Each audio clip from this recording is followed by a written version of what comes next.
a darle acá. Vamos a continuar con nuestras labores académicas, muchachos. Después de continuar con ese hermoso proceso que realizábamos en aula también, bueno, que es la oración, darles un preámbulo acerca de lo que vamos a hablar el día de hoy, es interesante. Vamos a explicar acerca de este segundo tema de historia universal, ¿no? Invasiones bárbaras, o las invasiones bárbaras, cómo se presentan, ¿no? En este cierre de la Edad Antigua, ¿no? La Edad Antigua trae consigo una serie de hechos importantísimos en el marco de las civilizaciones, ¿no? Pero otro hecho importante es de que, pues, la Edad Antigua trae, si bien es cierto, se forman, las civilizaciones se dan, hay un hecho importante que es la caída de Roma de Occidente, ¿no? Y pues uno de los causantes de ello son las invasiones bárbaras. Pero lo van a catalogar así como invasiones bárbaras, ya que los romanos pues denominaban así a las personas que no vivían en su entorno, que no acogían el derecho romano, que no se inclinaban ante lo que es pues la dominación o el dominio, ¿no? Entonces eran catalogados para los romanos, ojo, para los romanos como personas incultas, con otras costumbres, ¿no? Lógico, en este caso, pues, ¿no? Cada, cada pueblo o civilización o conjunto de habitantes que tienen una cantidad de tiempo viviendo van a tener cada uno va a tener una característica, va a tener sus propias manifestaciones culturales. Eso era así. Dado, ¿no? Dado como tal, cada uno tiene una manifestación cultural. Por ejemplo, si nosotros nos remontamos y decimos, no, por ejemplo, una costumbre característica de cada uno de ustedes, ahorita pues somos alrededor de por encima de los veintitantos, ¿no? Y vamos a tener diferentes costumbres, ¿no? Y si hacemos un sondeo, mucho más aún. En este caso, en la institución, igualito, cada uno de estos pueblos o cada uno de estos reinos, podemos hablar de reinos, ¿no? Tiene su propia manifestación cultural, ¿no? Profesor, ¿y qué es una manifestación cultural? Es una expresión que cada pueblo hace, ya que tiene su propio vínculo en común en ese pueblo. Entonces, estos pueblos también, y los romanos, pues, al no poder anexarlos, al no poder someterlos, pues, eran considerados bárbaros, ¿no? Pueblos extranjeros, incultos.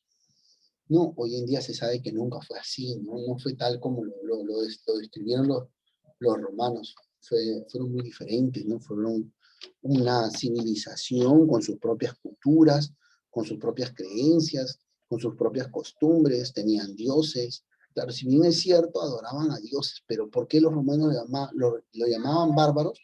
Porque su forma, sus manifestaciones culturales eran pues muy expresivas, realizaban rituales, ritos, y eso como que a los romanos los condicionaba y los sorprendía, ¿no?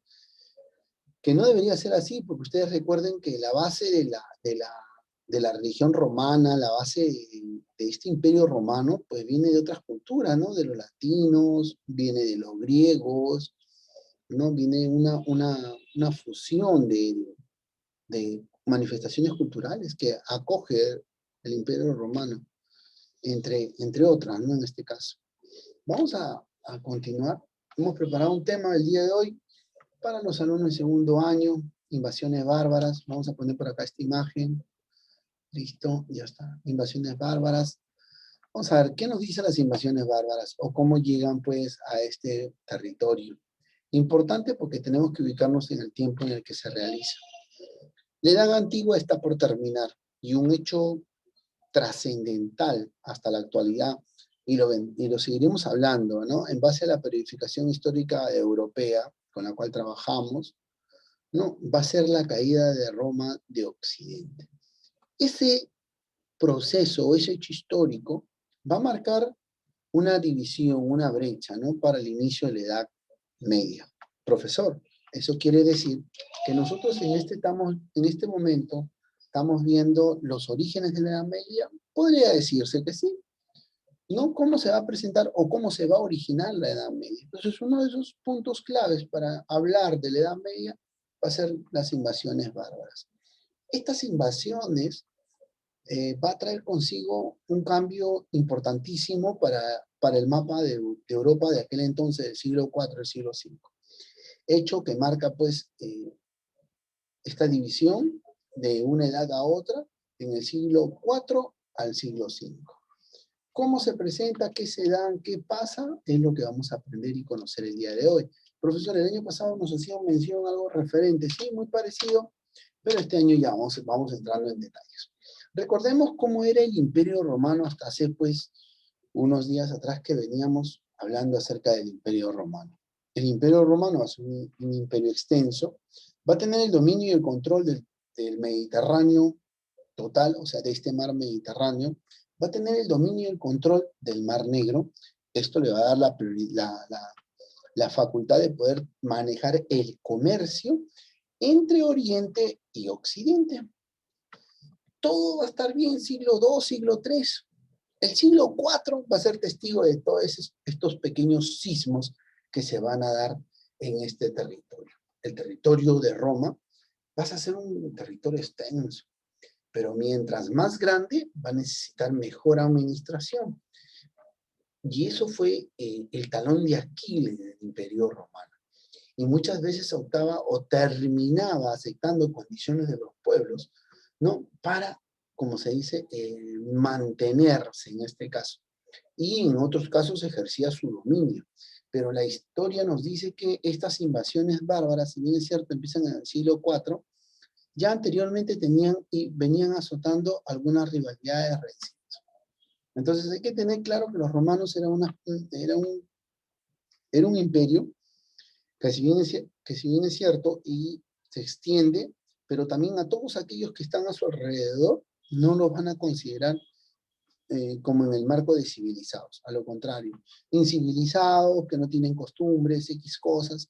A todo ese conjunto de pueblos que viven fuera de su entorno o fuera de su zona de dominio, van a ser considerados como bárbaros. Y así van a convivir, o sea, independientemente, ¿no? Cada uno por su lado, el Imperio Romano y listo.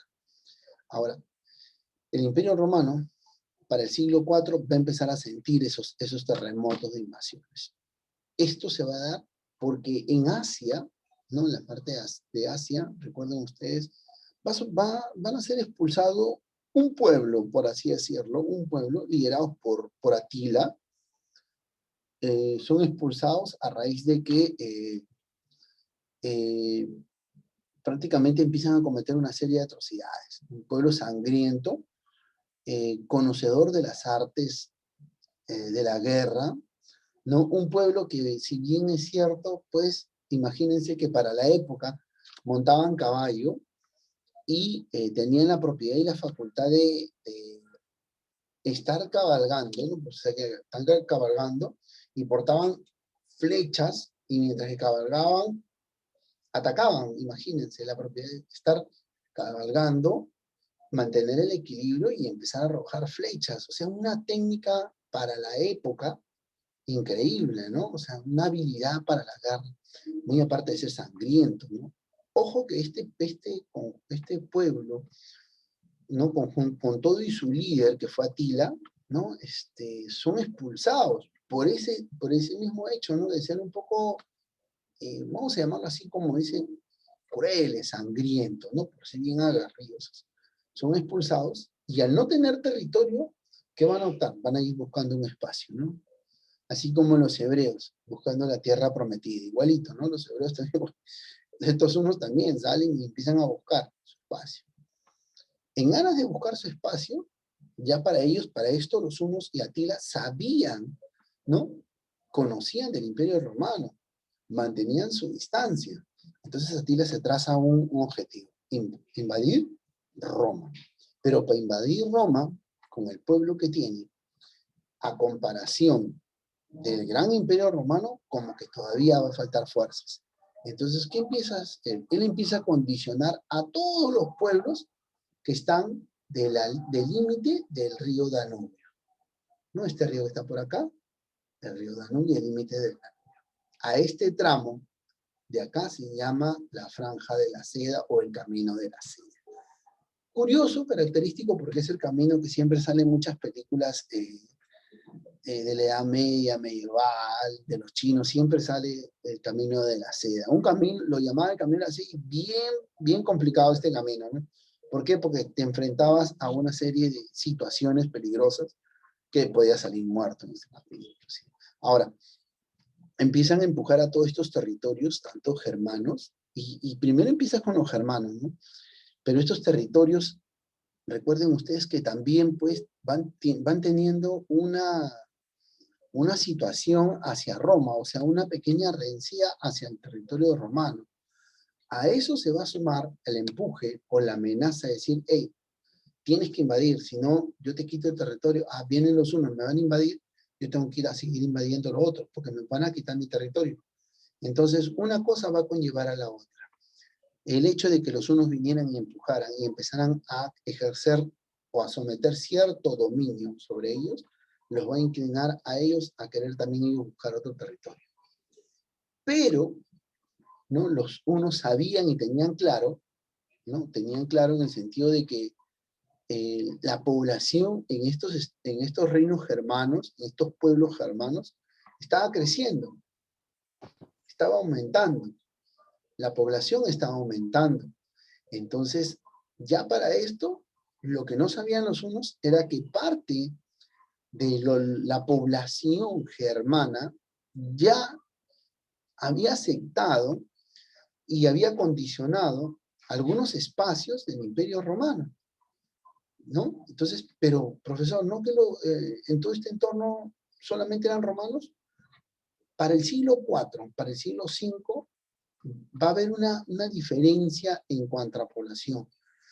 Los cargos políticos, militares, más que nada militares, eran ocupados, sí, por generales romanos, ¿no? Descendientes directos, por así decirlo, ¿no? Pero también va a haber gran número, ¿no? De soldados romanos, pero que eran germanos. Y van a ir ocupando y van a ir ascendiendo, porque el solo hecho de adoptar el derecho romano y de pertenecer y de ganarse un espacio dentro del territorio romano, eso le va a dar una cierta posición. Los unos no sabían que había gran parte de población germana que había adoptado, pero eso quiere decir que no se desvincule los germanos, a lo contrario, sus orígenes son sus orígenes. Entonces, Roma está sintiendo una debilidad total. A esto se va a sumar que en el Imperio Romano va a sentir la escasez de esclavos. Cuando siente la escasez de esclavos, que no tiene esclavos, que empieza a preocuparse porque no va a haber quien realice ciertas labores, va a empezar la crisis. Crisis que se venía desde el siglo dos siglos anteriores, de lo que ya más o menos Teodosio estaba intuyendo iba a pasar o estaba por pasar. Entonces, otro punto que va a favorecer a los hunos, a que los germanos, era de que ya para este entonces se tenía conocimiento que había una nueva ciudad llamada la Nueva Roma. ¿En qué territorio? En esta península de la península balcánicas, en lo que se conoce ahora como Turquía, ¿no? Ahí se va a ir formando una serie, primero una ciudad en la cual era netamente administrativa, administrar lo que se comercializa entre Oriente y Occidente.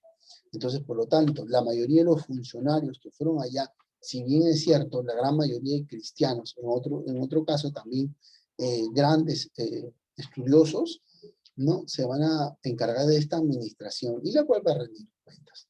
Y así va a crecer cada uno por su lado. Entonces, ese es el panorama al cual se van a enfrentar los bárbaros, como lo llamaban los romanos, al Imperio Romano. Ambos van a saber del otro. Ambos saben cuáles son sus debilidades, ambos saben que hay grandes complicaciones. Por un lado, los romanos con crisis, por otro lado, los germanos, aumento demográfico, sin tener dónde vivir, entonces van a sentir la necesidad. Ese es el panorama que se presenta entre el siglo IV al siglo V. Acorde a lo que acabamos de explicar, ¿hay alguna pregunta? ¿No? Hijita Torres, No. Torres, hijita, un favor bien grande. Hija, hemos hablado prácticamente del panorama de cómo se presentan estas invasiones bárbaras en este territorio de Europa y sobre todo con el único objetivo de querer invadir Roma.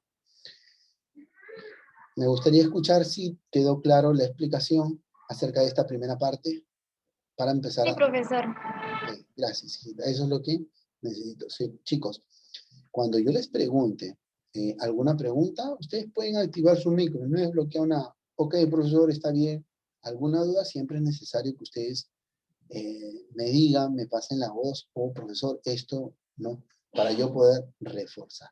Vamos a continuar hasta donde nos dé el tiempo, estos 9 minutos que todavía nos quedan pendientes, para continuar explicando. Bien, seguimos acá. Les decía que todo parte desde una división. Muchas personas creen que esto es una causa de las invasiones bárbaras, ya que esto condiciona la situación del Imperio Romano.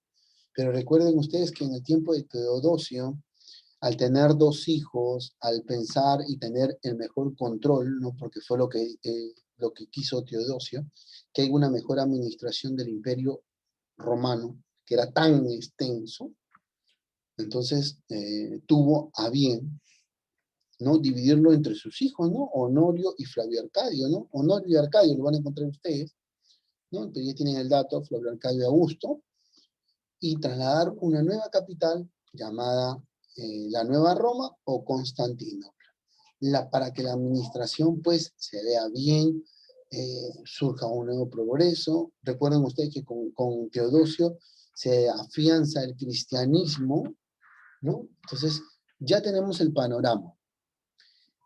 Otra posible causa de estas invasiones bárbaras, todavía no llegamos a las causas, pero ya vamos lanzando algunos datos que es necesario que ustedes tienen. Entonces, ¿quiere decir que Teodosio su intención fue buena, profesor? Sí, para mi punto de vista, sí.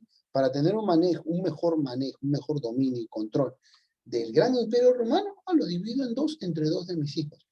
Pero el padre pudo ser bueno, el hijo también, los dos. ¿Cómo habrá sido la situación? Claro, la situación era que en un lado era la administración y por otro lado era la capital, el dominio, el control de todo lo designado. Pero esto va a condicionar a un conjunto de situaciones que más adelante vamos a ir entendiendo. Ahorita vamos a ir comprendiendo esto. Muy bien. Estando así el Imperio Romano dividido en 2, el siglo IV empiezan las invasiones bárbaras, exactamente para el año 370. El año 370 es testigo de estas invasiones y vamos a ver cómo Atila empieza a ejercer dominio, presión sobre estos reinos germanos, ¿no? ¿En qué reinos? Anglosajones, sajones, francos, vándalos, ostrogodos y visigodos.